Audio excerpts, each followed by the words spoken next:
Radgen H2O here. Okay, in response to my last video, I received a couple questions and a couple concerns from some of my viewers as to what's going on with my engine.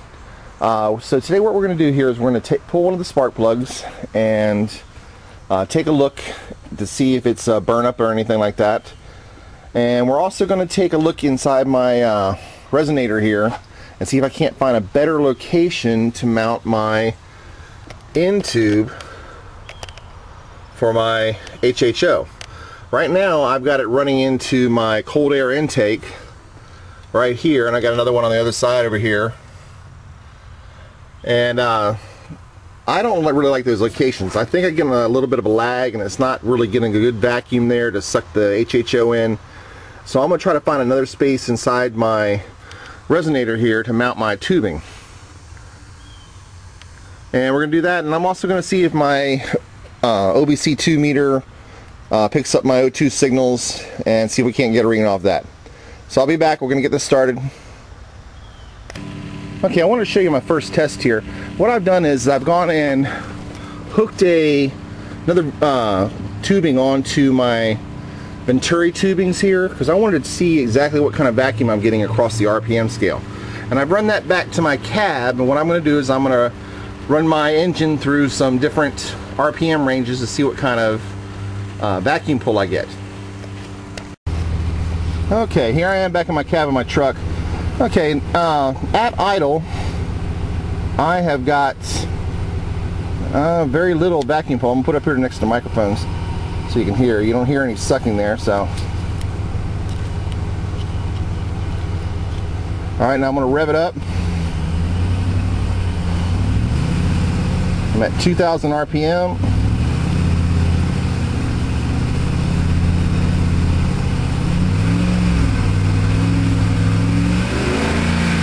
$3,500 RPM, and I don't feel any real suction on this. Alright, so that's telling me that my Venturis are not really giving me a good vacuum draw. So we're going to go ahead and change location and see what we can't do. Okay, I've just pulled my Ram Air scoop off of here. I want to show you how I had my Venturi set up inside. Hopefully you can see that here. See if I can turn the light a little bit. Okay, and then down below them, you'll notice that is electrolyte residue. So what that's telling me is that when I'm running down the road, some of my foam that's in my reservoir tank is getting sucked back up into my intake here.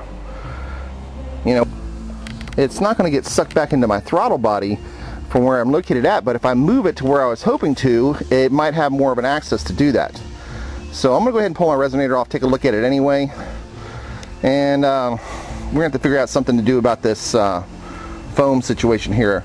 I saw another video from another user where somebody suggested running a secondary bubbler, and I got plenty enough room in my engine compartment to do that. They said running a secondary bubbler with a mild vinegar water solution in it would neutralize the electrolyte prior to going into the engine, so we might have to consider that. Okay, I wanted to show this here. Looks like I had a little trail of electrolyte residue going in here to my resonator, and I don't know if y'all can see in there far enough. I don't know if the light's good enough. Let me see if I can turn this a little bit.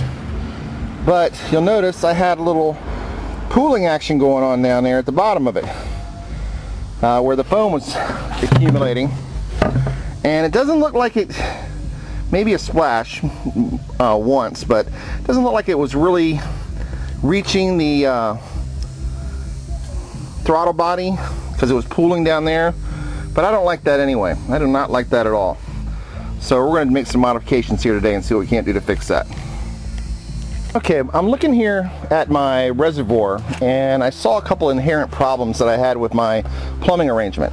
Originally, my tube going to my Venturis was running underneath my bulkhead down here, so it looped down like this going to the reservoir. So any foam that went in got sucked right into the tube and sucked up the line.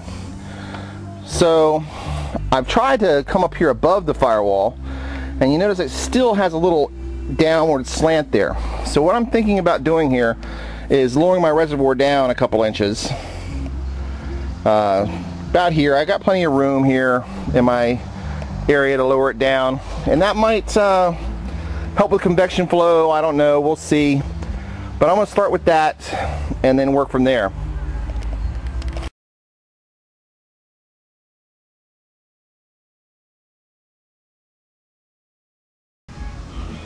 Okay, I've gone and pulled number 3 spark plug just to show.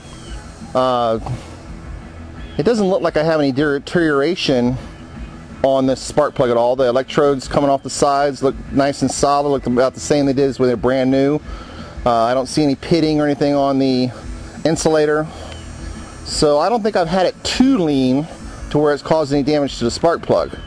So the concerns of one of my viewers, hopefully this gives you peace of mind. It gives me peace of mind. And I'm going to go ahead and put this back in. And while I had the spark plug out, I did a little preventative maintenance here just in case any of the foam had reached my throttle body here. I went ahead and took a rag, I wet it down with some vinegar. I've gone and cleaned it out there just to neutralize anything that might have gotten through there. I've opened that throttle body up and I don't see any residue inside where it's gone inside. I didn't see any residue in the mouth here looking like it had reached the throttle body itself, so I'm pretty satisfied that it hasn't gone down on my engine. Okay, I'm back once again, and you see I have moved my primary reservoir down about 4 inches on my brackets that I had made for it. And I went up to pick apart, and I'm so proud of myself. I picked up this little coolant overflow tank from Pick Apart. It's real small, it's got 2 little bolt holes at the top. So I'm going to mount it on the back side here. It'll fit in there. And I'm going to use this as a secondary bubbler. And the nice part about this, I was really amazed at this. It is already set up as a bubbler. It's got a little solid rubber seal in there, seals up real nice and tight, holds air, and then it's got a down tube that acts like a bubbler. So I'm happy as could be. This was $4 at Pick Apart. It's off of Ford. I should have gotten the name of the Ford car it came off of, so if anybody else wanted one, they could go get one. Okay, I'm back. I've got my secondary bubbler installed. You'll notice that I've gone ahead and looped the line coming out of my primary bubbler, going back around to the top of the secondary bubbler where it bubbles again, and then it comes back out again, and I got it looping back up again, feeding into my engine compartment. Now, I have filled this with a 50% vinegar, 50% water solution, and that should be more than enough to neutralize any KOH that foams out and goes in there.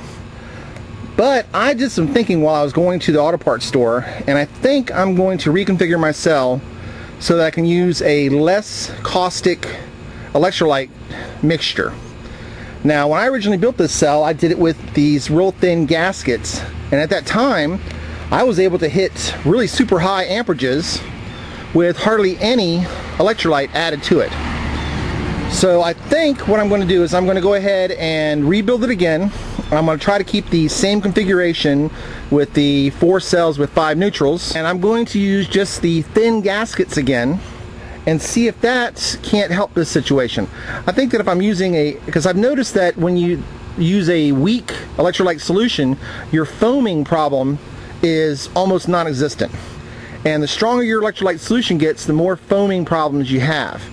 So if I can get down to where I'm using a 1/4 teaspoon in a gallon of water and still getting my output and keeping my amps in check with this pump that I'm using right now that's controlling the temperature and keeping the electrolyte solution moving, I think that I might have a reasonable setup.